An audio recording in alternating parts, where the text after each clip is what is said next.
probably especially true for taller guys. The overall bigger muscle mass that we have. Taller athlete is also moving the weight further, typically. People need to realize that if you're taller, you might just be doing more work. It's got a really long way to go. Ladies and gentlemen, we have a very special guest today. GVS, the natural monster. This is how I call you behind your back. Because when I see what you're doing, man, I always like, this dude is a monster. So, welcome to the Thomas Robert Fitness Podcast, third episode. Well, thank you for having me. Thank Thank you for you that very nice. much. I have some very specific questions because your approach seems to conventional, but at the same time unconventional for me. Because sometimes you are doing some exercises, which is like, yeah, I love that exercise. And after you post a video, and I'm like, that would kill my lower back for sure. Because when you're doing Jefferson Curls with, I don't know, 70 or 80 kilograms, I'm like, oh my God, I had a L4, L5 herniated disc, and I'm struggling with my lower back since I'm a kid because I was 6'4", 194 centimeters when I was 17. Lean, no muscle. I was like a tall basketball player guy, and I always had lower back problems. Have you ever experienced anything like this from with your height or doing this kind of unconventional exercises like the Jefferson curls? I've actually never had an injury from Jefferson Curls specifically. I've had I tore my QL 3 or 4 years ago, early 2022. Uh-huh. So 4 years ago, and that took like 9 or 10 months to fully heal. I re-injured it a bunch of times, but I've actually found that the Jefferson curl as well as fairly heavy side bends have helped my QL, and it's almost like giving yourself a little bit of dose of the poison Yeah. in order to build up your immune system. It's the same thing with I think all those the ligaments and everything in the lower back and the muscles, like just very very gradually building them up. And I'm nowhere near as strong as some other guys like Atlas Power Shrugged. I forget how much he's done for Search or Jefferson's, but way way more than me. So I think the heaviest I've gone is 120 kilos for three and 80 kilos for 15. But I could see how some people get a lot stronger because I can feel that there's a lot more potential strength there. I've just been a little bit conservative with building up, and so for a while I was using just the bar and then just 40 kilos and kind of just feeling the movement out where you're in the bottom position, and the bottom position is actually like the easiest part. It might look like it's the most difficult because everything's lengthened out, but I find the most difficult part is sort of when you cross the knees and then you're still in that rounded forward position, and then now you're uncurling the spine. So it's a weird sticking point where you're fine all the way up until your hips are through, and then now you're uncurling at the spine, and so that last little part is it's almost like a deadlift. You see people deadlift with a round back, and they might Yeah. hit a sticking point near lockout as everything kind of uncurls at the top. So it is similar to that, just quite a bit lighter. And it's one of those things where if you've had an injury, you might see someone do this and think, "Oh, Snap City," or "Oh, I can never." And I felt the same way after my injury because I couldn't even do that with my own body weight, not even close, right? I just sort of like if I wanted to stand up out of a chair, I had to, find something nearby to like pull myself up. I couldn't even roll over in bed.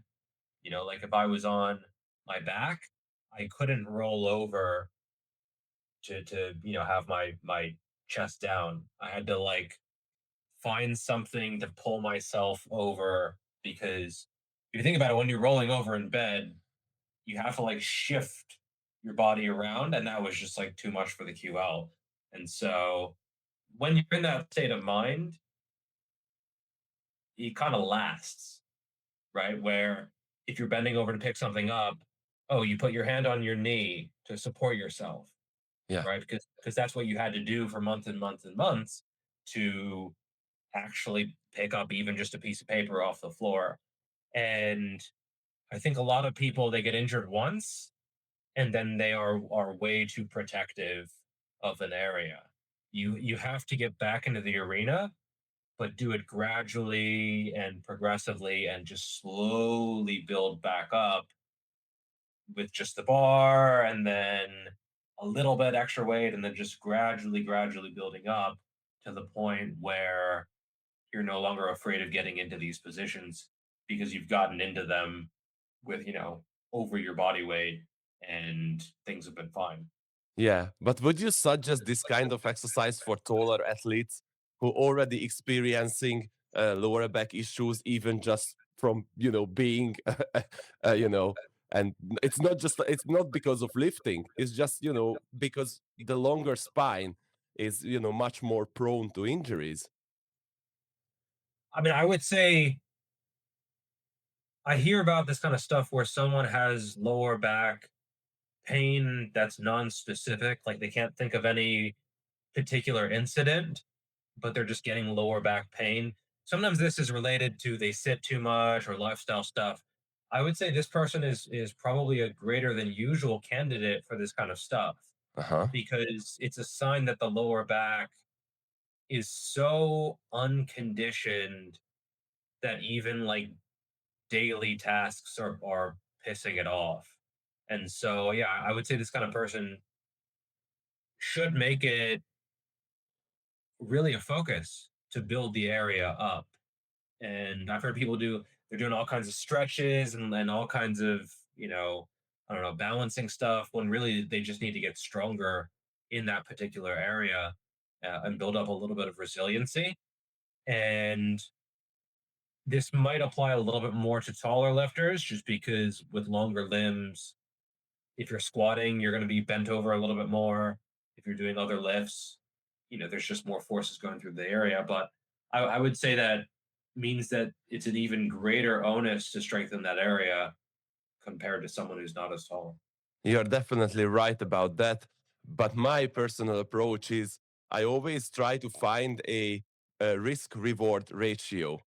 So I try to find an exercise which is going to give me the strength at the area at my lower back, but I'm not risking an injury because I can, in the bed for 10 days. And after I have to crawl on my knees to go to the toilet or ask my girlfriend to assist me there, which is not fun at all. So I rather try to do like hyperextensions, reverse hyperextensions, hip thrust or something when I'm not bending my spine in every direction and loading at the weakest point, but rather try to stabilize it and gradually get stronger at the area without the risk, the additional risk. Well, I think you can use that as almost like a bridge to something else. Uh-huh. So yeah, I think a hyperextension where the hips are fixed in place, that is going to be safer for sure. Like it's actually pretty hard to hurt your back while doing those because you are very supported, but it might not be enough to to fully build resilience.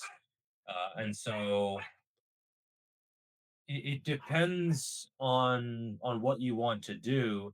And if someone does hyperextensions and they've been doing them for a while and they're not having any issues, then I think it's fine. But I have met people where they've done hyperextensions, but then they're still picking up aches and pains and stuff. Hmm. Something else might be useful in order to build more resiliency. And again, I would say loading is just as important as the actual exercise. And so, yeah, start out really light, just sets of even just body weight, right? Yeah. Like you don't even need to add weight, just get used to moving through that range of motion, really lengthening out the hamstrings. And I think just a lot of the times it's just being patient and giving the body time to adapt because it's not just the muscles that are adapting in this case. If you're doing a bench press or you're doing a pull up or something, the muscles are generally going to be the limiter, but but for the Jefferson curl, there's a lot of other structures that need to adapt, and those just take more time. So they Yeah, might take six definitely. months or 9 months or a year or something. And so, and then you have to be consistent with it as well during that time. And so, yeah, I think it is a long term investment, but I also think it's worth doing for a lot of people, not just even if they've had lower back pain, but maybe specifically if they have had it. Uh-huh. You're almost convincing me to try this exercise because look, my girlfriend is a very special girl. She was a circus artist. She was doing like handstands and she's unbelievably bendy. So the thing that she's doing in front of my eyes, sometimes I'm like, that's unbelievable. Like my spine would blow up from that. And she's always telling me the same, like, because your spine is not resilience enough. It's not just about strength, but resilience in different kind of planes and motions and rotations and everything. But as you said, like when you injure your back a few times, you start to be very careful about movement because you try to avoid that kind of pain. Because if someone had a lower back pain, they will know what I'm talking about. It's just pain in the ass, literally. You feel the pain everywhere around your hip area. So I can understand your approach, and I start to be more accepted about like unconventional exercises. What would you say? Do you approach something when it comes to like shoulder pain as well, because it's another common problem for taller athletes because of bench pressing or shoulder presses, longer limbs, too much pressure on the shoulder area, and of course on the rotator cuff muscles. Yeah. So again, I tend to go back to strengthening and then progressing gradually. So usually you can see these kind of things in advance where if you film yourself, you can see like there's a little bit of like the shoulders moving in a way where one side is like finishing a press before the other, or Yeah, there's like some instability and one shoulder is elevating, that kind of thing. And, or you're really leaning back to turn an overhead press into a high incline yeah, to try to get the chest involved. Um, and so often it's using a little bit more weight than you should in order to try to progressively overload, but then you end up getting less out of the movement anyway, and it can be harder on the joints. I would say generally a lot of people lack overhead mobility. So when they try to go overhead, they can't actually get overhead. And probably especially true for taller guys where they don't have that rotation and that mobility in the upper back to really get into the a solid and stable overhead position. Um, and so if they can't get into that position without any weight, and now they're trying to with weight and they're compensating in some place, um, that's where you often end up running into issues.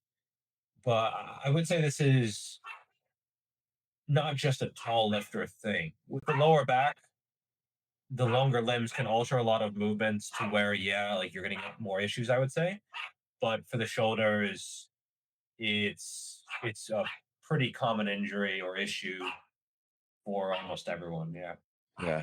And do you think that's because the weaker rotator cuff muscles, or it's a combination of lack of mobility in the shoulder area, or just people try to do exercises like behind the neck press, which is can put even more stress on the area. Well, it's one of What those. do I you mean, say? it could be any of those. Yeah, like you'd Yeah, have to look at someone in person, and for some people, it's just ego lifting. For some other people, it's a mobility issue. Other people, it's a stability issue or an imbalance issue. And so this is where looking at someone do a lift, I think is important. And some lifts, like a behind the neck press, they do get a bad reputation, but they're totally safe if you have the range of motion. The issue is that a lot of people, we're in this sort of hunched forward position. Yeah. It's internally rotated. Now, your shoulders are shoved forward. We spend a lot of time on our phone, on computers and stuff. And so everything's sort of like pulled inward. And then you just don't have the mobility to press back here. Um, and I also think it's a little bit less forgiving for imbalances. Whereas when you're in front, it's a little bit more forgiving for pushing with both sides at once. So, but I also think it's a pretty good test of mobility and strength and overhead resiliency.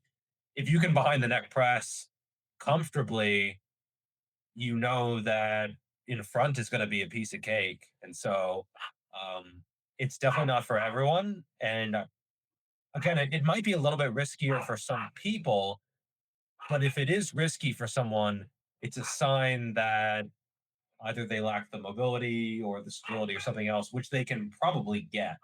I mean, there is individual variation in the shoulder joint itself. Like some people, a small fraction are maybe just never going to be able to get into that position. But I would say for the vast majority, they should be able to. I guess the question is mostly just, is it worth it? For some people, Yeah. it's not. Some people, it is. It just sort of depends on their goals. Right, is the risk reward ratio all the time. Like if you are lifting for, I don't know, 6, 8 or 10 years or even more, you start to have, especially if you are natural, you know that you are not going to stop. You are keep going to do this for another decade or another 2 decades. So I don't want to risk uh my shoulder health for a very small like muscle mass or so something that can be achieved probably with time and some different approach. So I think natural bodybuilding has a very specific uh, genre because not as many people doing it properly, because we say like, oh, this guy looks so great and he's lifting for 8 years, but that's not too much in natural lifting, because how old are you right now? 36. 36. I'm going to be 35 in a week, so we are at the same age, and I'm sure that you are going to lift from 20 years from here, right? That's the plan. That's the plan, right? Yeah. So we are trying to have a very specific approach when it comes to building muscle or strength, and this risk ratio, I think it's a very great approach. But just to jump back to the unconventional exercises, are you doing the behind the neck presses? Not currently, but I do some stuff that I make sure is overhead. Because for most people, when they do an overhead press, if it's seated, they're going to turn it into a high incline. You see where they don't actually get overhead, they get in front of the head. And then they're sort of arching back or leaning back. And I've had people say, oh, my overhead press is blah, blah, blah, blah, blah with the 100-pound dumbbells. And then you look at the incline of the bench and it's like this, Yeah, where it's like, okay, it's not really an overhead press. I mean, it's sort of over your head, but it's mostly in front of your head. It's yeah, not, you're not really getting back behind. So I do have some stuff where I make sure that I'm getting back behind. I might do an Arnold press where it's starting in front and then it's rotating out and back. That's a nice compromise because usually the most challenging part of the mobility for a behind the neck press is the bottom, or like the top is fine.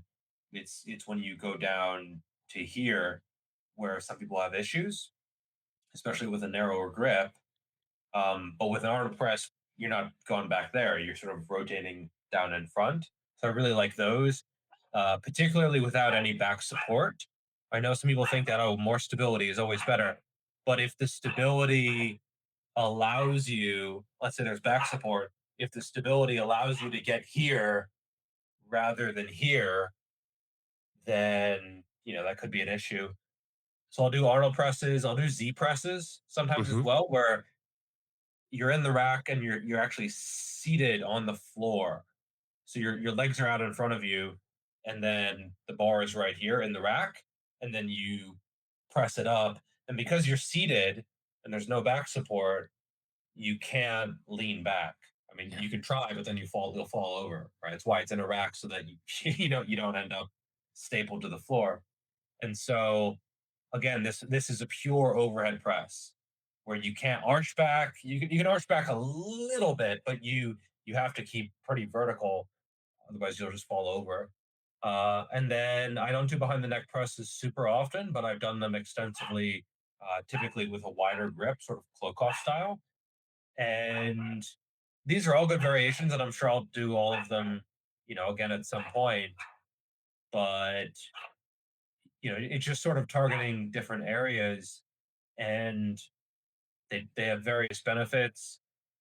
In terms of risk to reward, you also have to think about which area. Like if you just want front delt and nothing else, a high incline actually makes a lot of sense because it lines everything up, and you don't have to go back, which might be like more of the back muscles and rotator cuff and a little bit more side delt. So if someone just wants front delt, a high incline or like a seated dumbbell where it's inclined back a little bit, I think that makes a lot of sense. Um, but if someone wants side delt specifically, yeah, I do think getting overhead makes a lot of sense. Then also you could just do like lateral raises for that as well, which are probably going to be better. So yeah, there's a lot of tools in the toolbox, and everyone's program is going to look a little bit different. Definitely, definitely. And have you ever experienced any shoulder pain or shoulder injuries throughout your lifting career? So I have some pretty substantial imbalances where my left shoulder does elevate more, and Hmm. it's like just less stable. Um, and I've dislocated a few times, like very very briefly, where it's like it popped out and popped in Ooh, during some kind of dumbbell press. Um, that's happened a couple times. So I typically go a little bit lighter and a little bit more controlled. But in terms of like shoulder pain, not too often. If I lift like an asshole, yeah. I mean, like I could get shoulder pain. Like if someone said, "Hey, man, you have 2 weeks to get a shoulder injury," like I could do that if I really yeah, wanted to. I just like I tend to lift more controlled now, and I know what my body is capable of, and how much I can recover from, and so I know how to avoid that. And I think if you talk to most seasoned lifters, if you ask them like, "Hey, man, what would you do if you had to pick up a knee injury?" Like they could probably think of some way to do it if yeah, it were like if the loved one's life was on the line. Like a mad scientist captured them and was like, "All right, you yeah, gotta you gotta get patellar tendonitis." You could probably think of some way to do it. It would just definitely. be something really weird. It would be something that you would have to go out of your way to do in terms of volume or loading, or like if I wanted to get knee pain, I could just load up tons of weight and do a bunch of quarter squats until I got I would get knee pain eventually, right? Yeah, And yeah. so it's just like that's not even that good for muscle growth anyway. And so I typically wouldn't even want to do that. Exactly. I'm really glad that you mentioned like the volume aspect of it because I had a shoulder injury last year because of my training plan was containing too much overhead work because I was not only doing like bench presses and shoulder presses, but I was practicing handstands because of my girlfriend and bench presses and all the dips and the shoulder presses and plus the handstands.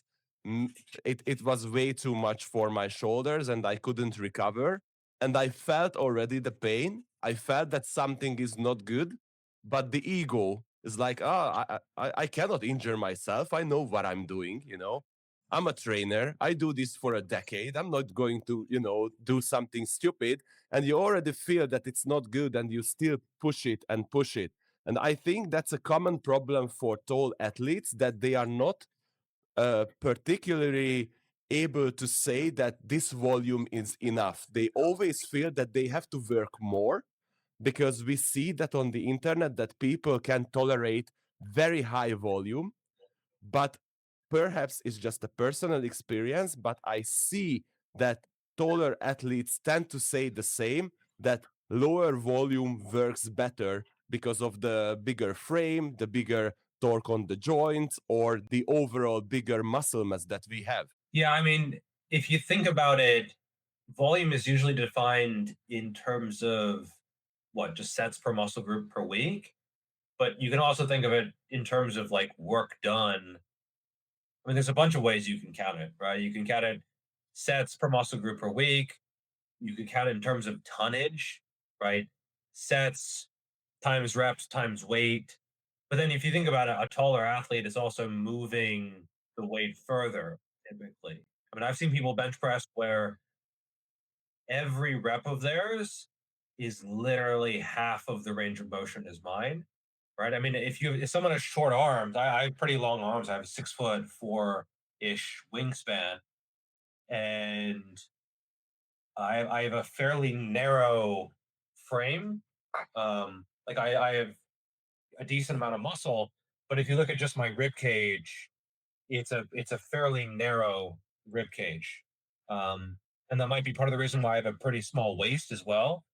You know, the small waist and the small rib cage sort of go hand in hand, which is good for bodybuilding, and it makes my arms look even bigger because they're actually like about as big as my torso, Yeah, yeah. uh, which is a cool look. And I'm not complaining or anything, but it does mean that when I'm bench pressing, it's got a really long way to go, and especially in that bottom position, there's just a lot more going on in terms of managing the mobility and like the bar placement, and then it's just more work overall.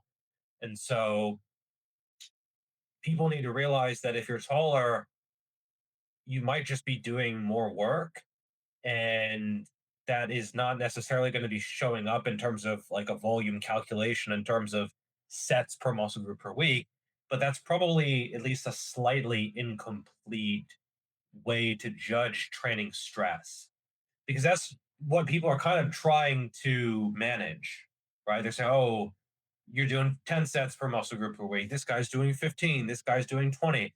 You're trying to measure stress, training stress on the body. Same with proximity to failure. You're trying to measure the stimulus and the fatigue that you're getting from each set.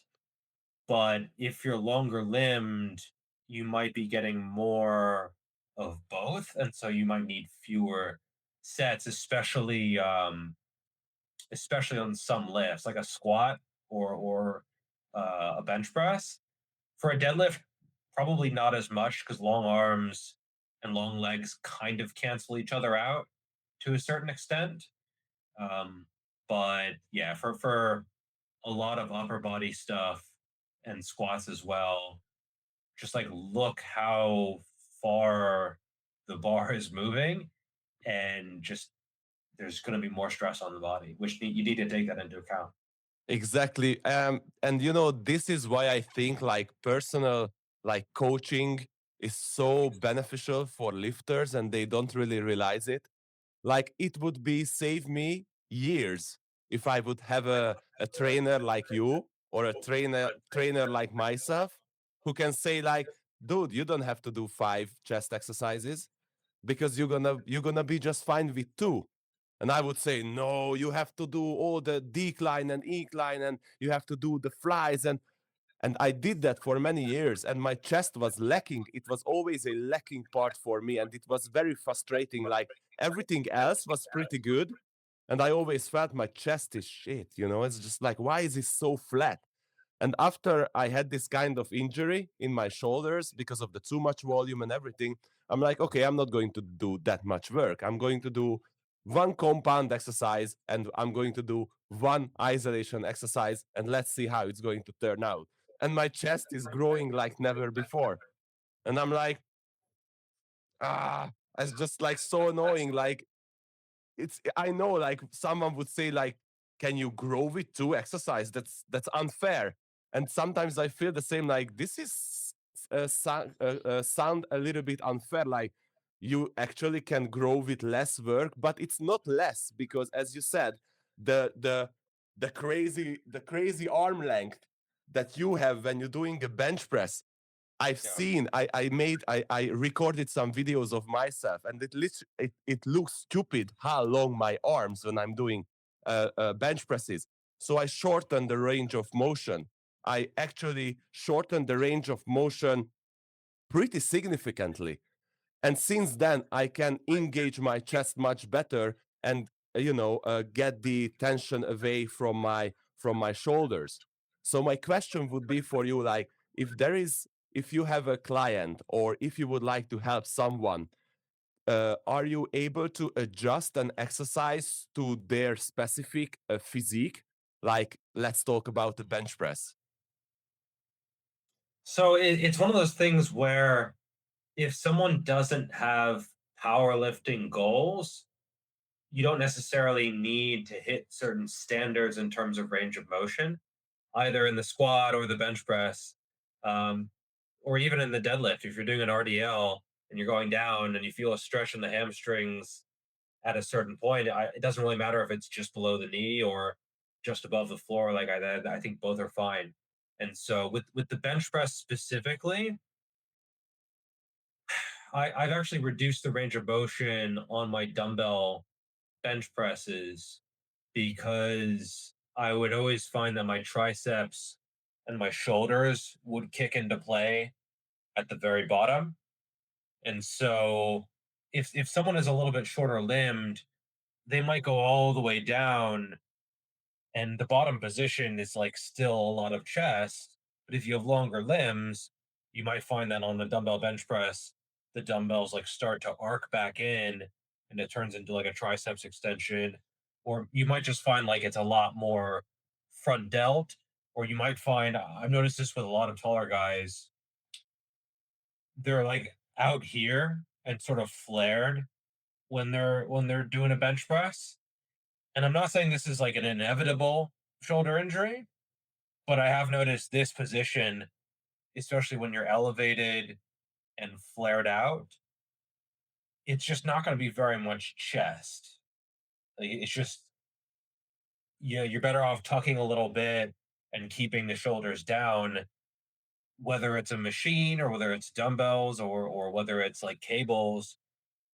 I see a lot of people press and yeah, maybe they're doing 5 exercises, but the way they're moving, it's like front delt, front delt, front delt, triceps, front delt. Like, every single movement ends up being something else.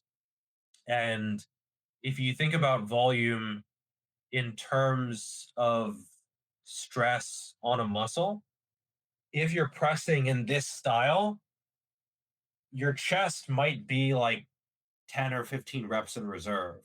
Like it's doing a little bit, it's still contributing, especially in the bottom position, but it might not be what is actually being taken to failure, right? Your triceps might be failing or your front delt might be failing.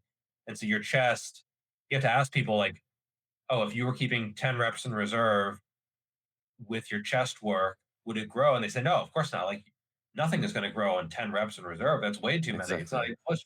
But like that's what they're doing. Where you see Yeah. someone squat, and this is also very common with taller lifters, where they squat down, maybe they're using low bar because it's more comfortable often, and their knees are not really going forward. They're inclining a lot, and they're just like a folding chair. And then Yeah. when they unfold, it's the hips that go back, and like this is where it ends up being a lot of lower back, adductors, glutes, maybe even hamstrings for some people. Like if it's low bar and they're Yeah. really, folding chairing their squat, like yeah, you can get a decent amount of hamstrings. It might be more hamstrings than quads for some people, which is crazy to think of. But like some people, they do squat in that style, and so if the quads are not what is failing, and the quads are probably realistically 5, 8, 10 reps in reserve, like they're just not going to grow.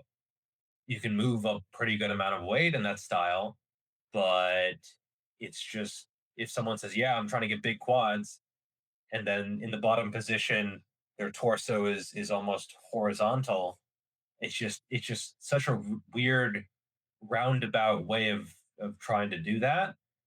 And then you have them do like a heels elevated front squat where they're pushing the knees forward and keeping them forward as they stand up, or they're doing a Smith machine with the feet forward a little bit. And again, knees forward, narrow stance where they're not externally rotating or anything. They're keeping everything sort of right up in front like a flat style squat. The amount of weight they have to take off the bar is just shocking sometimes. I mean, I've seen 500 plus pound squatters where their plat style squats are like not even two plates, not even close to two plates, like a plate and a half for reps, or even less sometimes. If you're Yeah. staying really upright, you're really making the quads the limiting factor. You might have to take so much weight off the bar, but you're now actually targeting the area that you want to target. You're you're you literally grab the essence of the problems that I faced in the last few years, especially the bench press. How you said like the elbow flared out, there was a little bit elevation from my shoulder blades, and I always at the bottom I started to feel that there is no tension in my chest. I only feel the tension in my shoulders and my ligaments. So after the injury, I was like, okay, I have to shift my whole view. It's not just about how much weight I can move, which was never too much. That's the other part of the annoying stuff. Like my the best bench press was 110 kilogram, which was amazing for me, but I know it's not a lot because I see crazy bench presses. But for me, it was an achievement as a tall athlete, especially because my first bench press was 30 kilograms when I was 16 years old. So for me, like 110 was like, yeah, dude, I'm strong. And after the shoulder injury, I'm like, no, okay, I have to change the whole position. I have to tuck my shoulders much more, and I'm not going to, flare out my elbows that much. So I came up with a solution. It's a decline bench press with dumbbells, and the I'm going to literally rotate the dumbbells inwards so I can keep my shoulder blades in a much more stable and fixed position. And now everything is from my chest. I the As you said, I had to reduce the weight significantly, annoyingly, you know. Yeah. I was like, I'm so weak. I just don't believe it. Like this is like the weight that I was using like years ago, but now the chest looks better, the pump is unbelievable, and it's just I don't feel that kind of crazy shoulder soreness after 3 or 4 days after my bench presses. I literally only feel my chest. So as you said, like probably tall lifters or some other lifters who are very long limbs, or some amorph body type, we have to change some approach when it comes to an exercise or to target a muscle, like the squat. As you said, like I try to do like low bar squats. It never worked for me. First of all, it killed my back, and I never had that kind of tension in my quads. After I switched to front squat, as you said, heel elevated, better, but my lower back still said like probably it's not the best idea. So I'm like, okay, what else? What else I can do to target it? So I came up with Bulgarian split squats with like elevated heels, but extremely elevated. So at the bottom, it looks like a quad extension, and I only can use the fraction, the small amount of weight compared to a low bar squat, but my quads are better. So I'm like, the whole approach should be communicated towards the tall community or someone who is struggling, that probably changing things and losing less weight is actually can be beneficial. Yeah, yeah, for sure. And it's one of those things where if you've gone through that and you see someone moving in a certain way, you understand that they're often doing a more challenging movement because they're making it artificially more difficult in order to put stress on a certain area.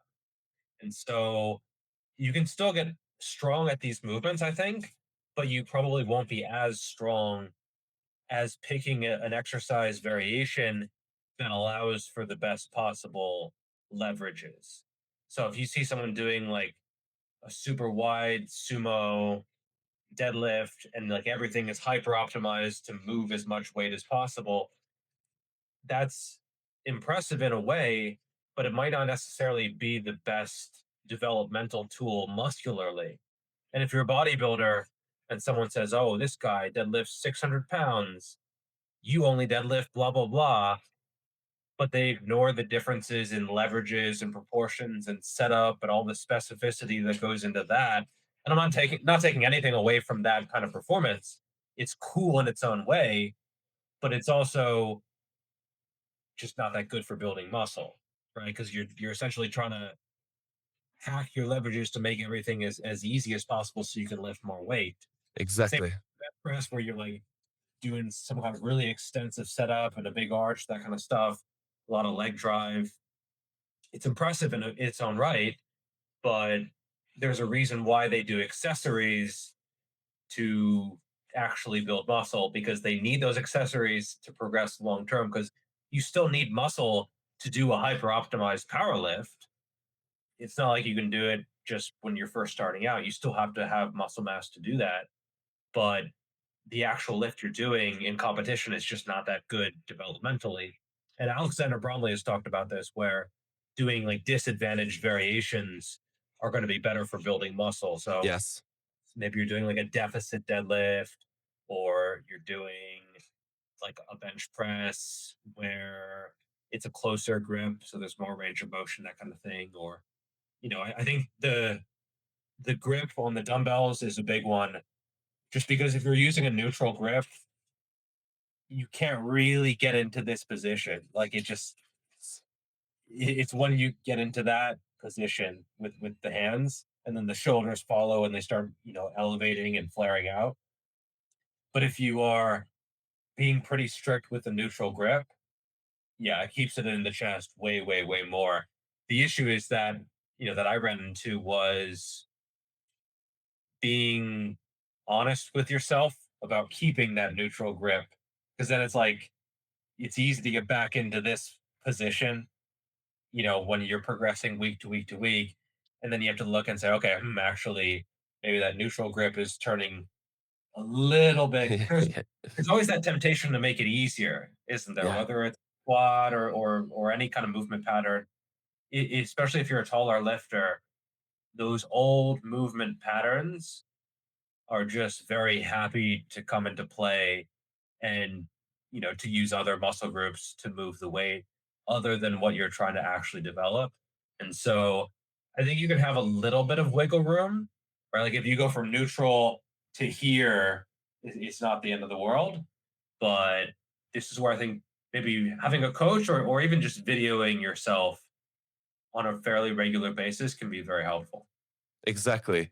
Uh, One thing that I really wanted to ask you, which is not exercise selection or range of motion or volume, it's much more about the nutritional side of muscle building because you can go heavy with bulking. Like you can go like crazy bulking style when you are gaining fat as well.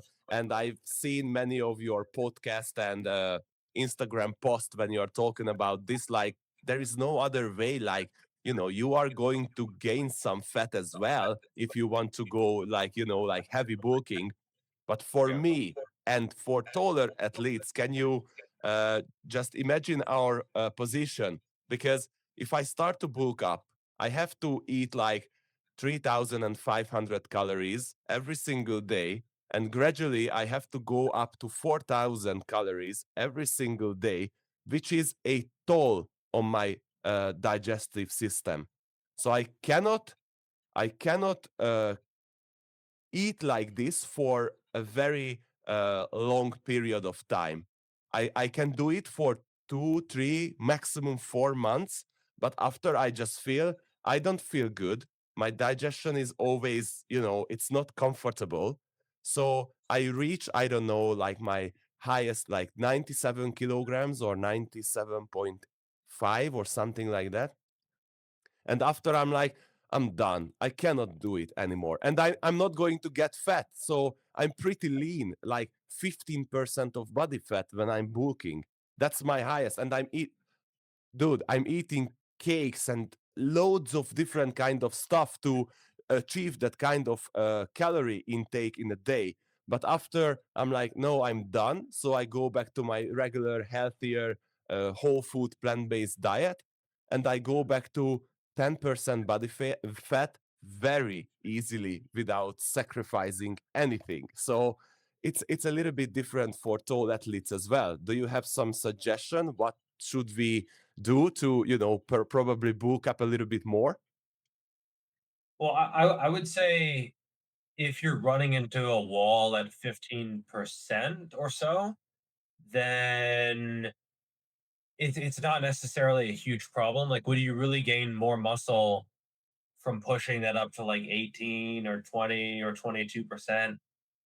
Uh, Maybe, but especially if you've been lifting for, you said you've been lifting for like 15 years or Yeah, something. yeah, yeah, a lot. Yeah. So I'm not sure if it would make the most sense to like really push the weight gain, even if you're not hungry. The only times I really see force feeding to be necessary are like when someone's a skinny beginner and they don't have a lot of appetite. But even then, in my experience, if someone's training well, then usually that's providing a lot of the hunger for those kinds of people anyway. And so, yeah, I wouldn't necessarily say this is a huge problem. Um, and especially if you've been at it 15 years, I would say past like maybe 7, 8, 9 years, this is where um if they've been bulking and cutting over that time, maybe the bulk should be a little bit smaller. And I've actually been main gaining since April of I think I main gained from like April to November or something last year, where I was maintaining roughly 93 to 95 kilos. And training was still going well, still felt like I had plenty of energy, wasn't like food focused at all or anything like that. So yeah, I would say once you're advanced, the big bulks and big cuts don't make as much sense. And so, but if someone is like getting into this and they're skinny, I think erring on the side of like eating a little bit more is it makes a lot of sense. And so, you know, if someone is still struggling to get in the calories that they need to grow and they're still lean, liquid calories are a big one, you know, and then having maybe even getting a little bit dirty at times, like, if someone says, "Oh, should I eat a little bit of ice cream just help put on weight?" Like, I don't see that being a huge issue. Um, or some other like so-called dirty foods. That it's not the Yeah, end of the world, especially if someone's young and they're healthy and they're lifting hard and they're active and they're not fat. Like this whole conversation becomes quite different when someone's like already kind of chubby or they've been obese in the past or something like that. In that case, probably not as suitable. But if someone has never been fat, they've always been lean and they're skinny and they want to bulk up and they're young and active on all these other factors, yeah, I think getting a little bit dirty sometimes is totally fine. yeah, definitely. Like I've been super skinny, super tall since I'm like a little kid, and like I was 14 and or 16. I have some pictures on my Instagram. Like I'm so tall, so skinny, and I was eating a lot, and always people asking me like, "How can you eat that much food and still look like this?" And I'm going to be 35, and my metabolism is still so high that during the Christmas time I was eating everything. And I told to my clients because like we were training together, and I mentioned to my client like this was my today's meals, and he was like, "Are you kidding with me?" Because one of my client, he tends to eat one or two cakes or one cup of ice cream and immediately weight gain, and for me it's the opposite. I'm eating everything and nothing really happens. And after so many years of lifting, I had to realize that I can lift super heavy, I can adjust volume, but if there is no enough calorie intake, I'm not going to show any significant progress. And immediately I increase my calorie intakes. I start to feel like the pump is different, the strength is different, the look and the muscle thickness and everything. And I'm like, wait a minute. So it's like the nutrition side is much, much more important that it has been communicated in the natural world, because it's all just exercise and volume and the training plan and everything. But my personal experience is that no, food is one of the key point or key element to get really jacked as a natural athlete. And can you elaborate on like your approach when it came to like building muscle or bulking up? So I would say I'm actually the opposite in a lot of ways. Like I can gain weight very, very easily, and it's a bit harder for me to lose weight. I can, especially if I just finished a cut, I could easily gain 2 kilos a week. Even, yeah, even without like eating very regularly. Like I usually do intermittent fasting, and I just have a very big appetite. I mean, even with like a 4 or 5 or 6 hour ish eating window, I could easily gain a kilo per week if I wanted. So I just That's have a big unbelievable. appetite. I can put away food very easily, and even if I'm fairly active, I store very easily. Um, Partly fat, like I can.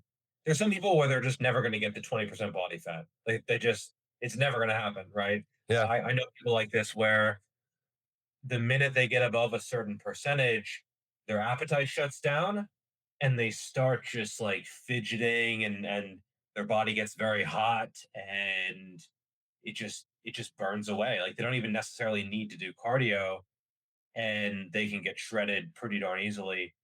I'm not that kind of person. Like I can Yeah, gain weight that's very me. easily. That's me. Yeah. Yeah.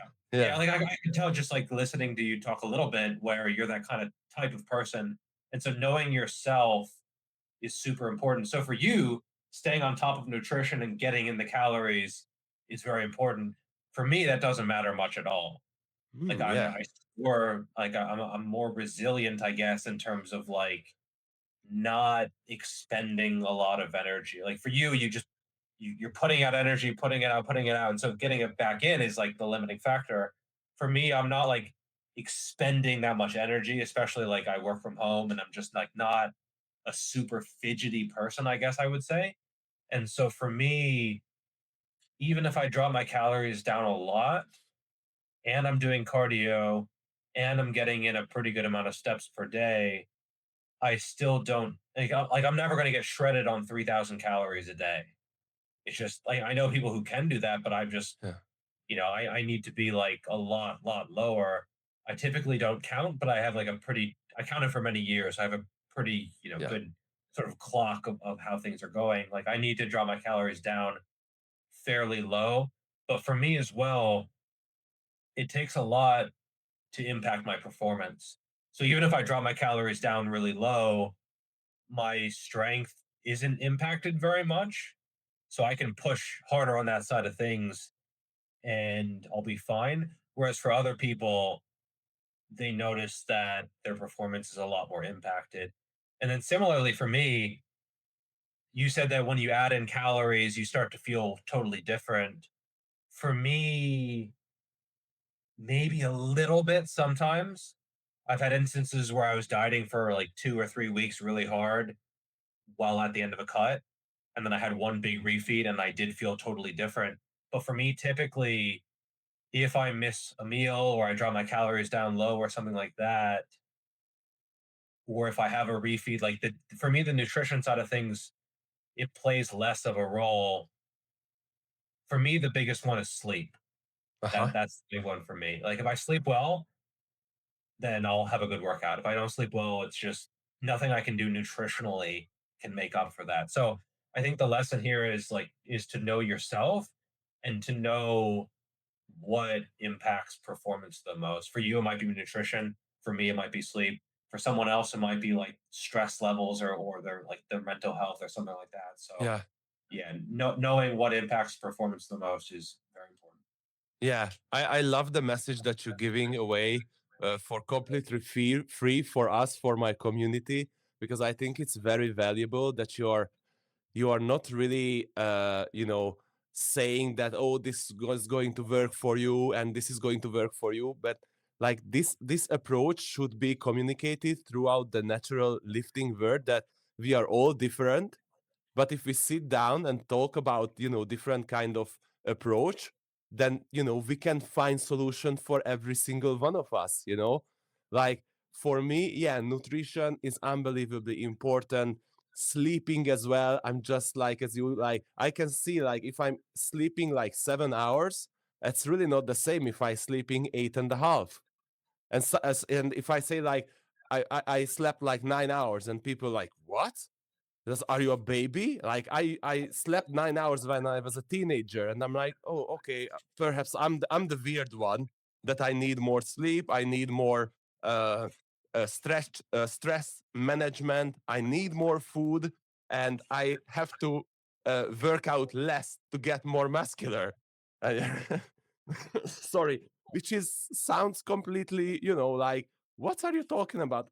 This is how it works for me, and this is what I want to communicate towards the talk community, that it's okay to see progress, not in the first year or in the second year, or if you need to eat more, eat more. If you need to sleep more, sleep more. If you have to reduce the range of motion in a bench press, reduce the range of motion, because we grew up, you and me, at the same era when textbook bodybuilding said like, this is what you have to do: 3 sets of 12 reps of incline bench press with a wide grip, and stretch the muscle, and like 4 different kind of exercises, and so on and so on. And probably, I'm not saying it not works for enhanced bodybuilders, but natural bodybuilding requiring a completely different approach.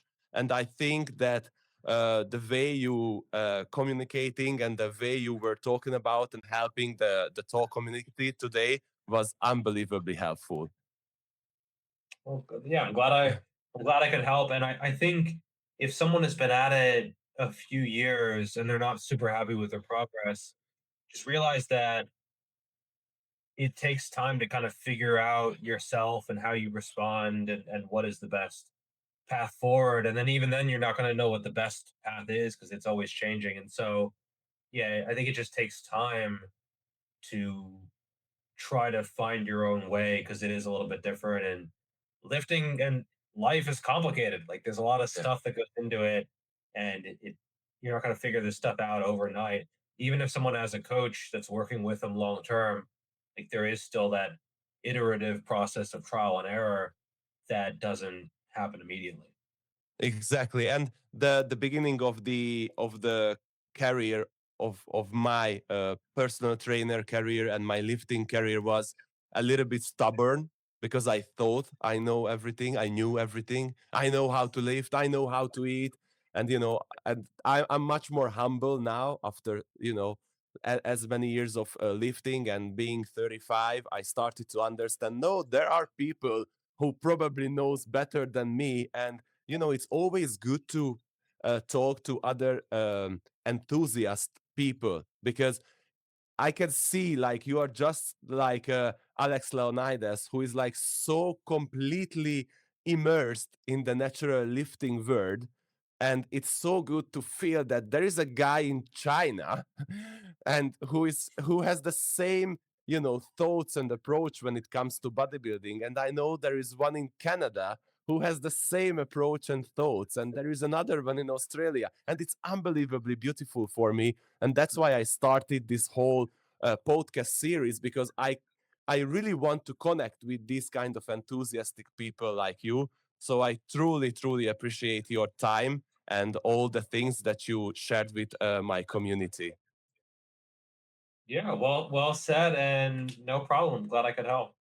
Thank you very much. I always invite every of my guests. So whenever you come to Hungary, Central Europe, you are welcome to come and train with me and do videos, and it would be unbelievable. Probably you are not planning to come to Hungary, but if you are with your wife, I would show you around in Budapest, and we are going to have an amazing time. And I always invite myself, which is probably not going to be soon that I'm visiting China, but who knows? So if I'm going to be in China, I definitely hit you up on Instagram, and we can do some great lifting and be Yeah, humbled by your strength and your muscle size and everything. Thank you yeah. very much. Thank you very much. I hope so that I'm not going to say that this is going to be a like a very big thing on YouTube, but I somehow try to believe that there is thousands of people, tall athletes, who are waiting for this kind of content that we are providing today. So fingers crossed. Thank you. Thank you very much, GVS. Hopefully talk to you soon, perhaps in another episode of Thomas Robert podcast. Sounds good. Thank you very much.